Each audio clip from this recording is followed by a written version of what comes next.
let's get down to business of the day, everyone, or rather our major topic for discussion tonight. The 9th National Assembly leadership has been a talking point for a few weeks now. Whether or not APC is ready to do it right this time and get it right is a major issue on the tip. In fact, the party says he wants to get it right, remembering what happened to the party in 2015 in the present 8th National Assembly. The opposition is planning, while the ruling party is equally aware of the trouble they saw in 2015. Who feels these positions are critical, as the next dispensation will be very critical also in terms of the working relationship between the executive arm of government and the National Assembly. It will be a major highlight. Yeah. Here are some of the views of those involved in the race. Some of them who said, allow us to play this game. We're not happy with what the party said. Don't forget that the party had come forward to say, this is how we want to go. The party had come forward to say, we have endorsed Ahmed Lawan. With all of the zoning arrangement that has been put into the debate on who are the leaders for the 9th Assembly, how will it all go? The names that have been thrown up, who gets what? Take a listen to some of those involved and their thoughts. Because it was him that said that, just threw it to us, that Amelang should be our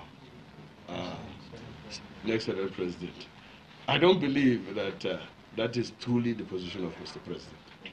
Because, let me add that before I went into this contest, I consulted with Mr. President and he gave me the go ahead. If they don't handle it well, I will also contest for the Senate President on the floor of the House.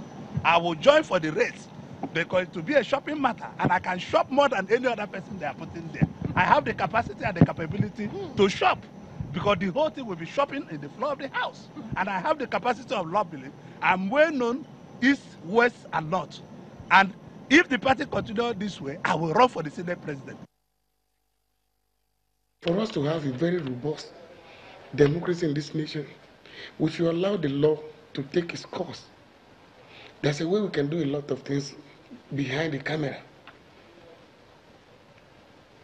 We are the same party, and I believe the leadership of the National Assembly also, when in March, we work with the executive in order to have a very robust dividend of democracy to the Nigerians.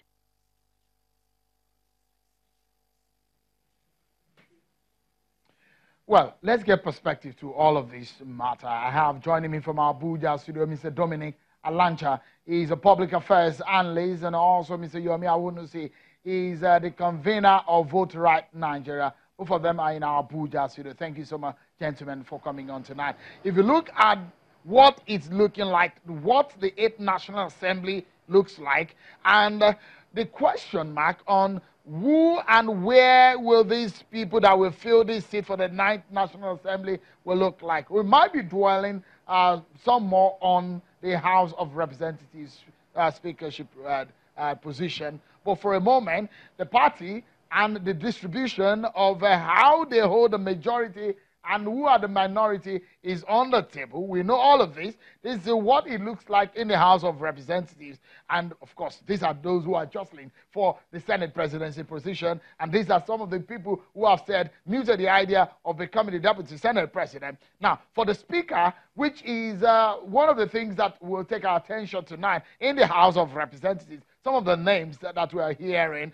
Out of these, we also understand that Honorable Nkiruka Oyegocha has also joined the race. She is of the, the PDP, Honorable Undudi Elumelu, a major factor that has scared a whole lot of people who are running in this race, because when the opposition wants to take this kind of position, the party has said, look, we want the APC members in the House to be able to get some of these major positions. But does it really come down to what the party wants or what the lawmakers want? Let me allow you to weigh into it, my panel tonight. Let me begin with you, Mr. Alancha. Does it come down to what the party wants and what the lawmakers want when they get into the chamber on that day?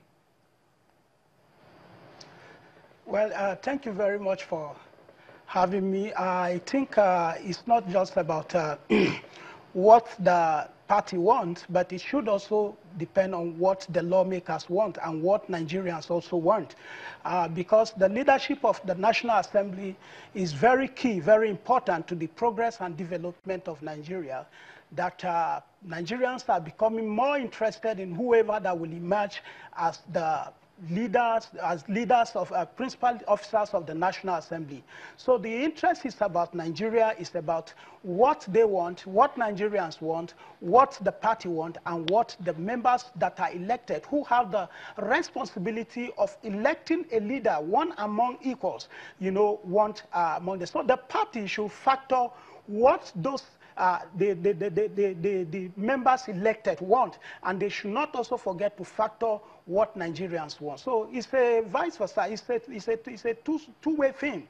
They should factor the both in so that they will be at the middle to be able to take a decision that will go well with the Nigerians, that will go well with the members of the National Assembly. I believe that we can come, the party and the members of the National Assembly can come and I can agree on a common ground on whoever that will emerge either the Senate President or the Speaker and other principals of the National Assembly. If you look at Mr. Alancha, the role of zoning, which region of the country the Speaker is going to come from. If you look at it for a moment, where the Senate President comes from will determine perhaps where the Deputy Senate President comes from. A lot of people will believe if the Senate President comes either from the Northeastern region or it probably may not come from the Northwest because the President is from the Northwest. If, for example, the Senate President, as the APC has said, they want Lawan, Ahmed Lawan. If he comes there, from there, that is the northeastern region of the country. The Deputy Senate President will likely come from the southern region of the country. Where do you think the Speaker of the House of Representatives is likely to emerge from? Well, politics is about give and take. If we want to look at it from the regional perspective, what region should get in this dispensation, especially in the Ninth Assembly, then we should look at the contribution of those various regions. I think the North Central, you know, the least position they can demand for right now is the position of the Speaker, because they are the second largest, you know, region that came with a vote of over 2.2, close to a little fraction away from 2.5 million votes, you know, following the Northeast. I believe that the Northeast deserve, you know, the Senate presidency because they came with the second largest vote, you know, following Northwest, you know, for the party that gave us the victory. The North Central is the next. So, and you know, the North Central had the position of the Senate president in the past. So if they took away the Senate president to the Northeast, then naturally they deserve to have the Speaker House of Representatives, and I believe that that will go a long way, you know, to smoothing the relationship, the unity, you know, within the party.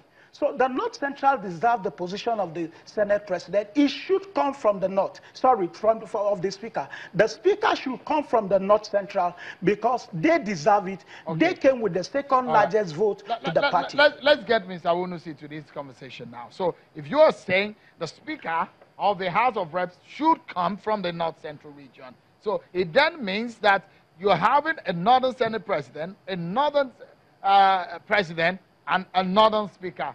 Does that work for you, Mr. Awunusi? How does that play out? Yeah, it does work perfectly if you're really looking at it. Perhaps you might want to know that North Central has not produced either the Speaker or Deputy Speaker since 1999. And I sincerely do think that based on equity and fairness, North Central should produce. And I must add as well, too, that they did contribute the third largest vote, even higher than the Southwest. For us to have a complete balance and for us to have peace in the National Assembly, I honestly think the best way to go is to have the way the APC has said, oh, let's have the Senate President go to Northeast, then the Speaker North Central, then we can have a Deputy Senate President from South-South, and then have the Deputy speaker from the southeast. In that way, the whole 6th region is fully represented. We have the president from from northwest, we have the vice president from the southwest, we have the senate president from the northeast, we have the speaker from the north central, and then we have, like I said, the deputy. Maybe it could interchange. It could be southeast for deputy senate president, it could be south-south for that. But I honestly think that north central deserves it. The fact that they've not had it. Northwest has had the speakership 4 times.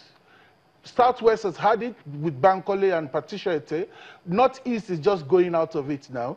And then we've had it in the South-South as well. South-South has had the deputy senate president and the, deputy speaker, and the Southeast has had the deputy speaker. It's only the North Central. I think there's a need now for us to look at the balance. And importantly, just a moment. If we don't get the balance right, sorry, please, can you hold your thought?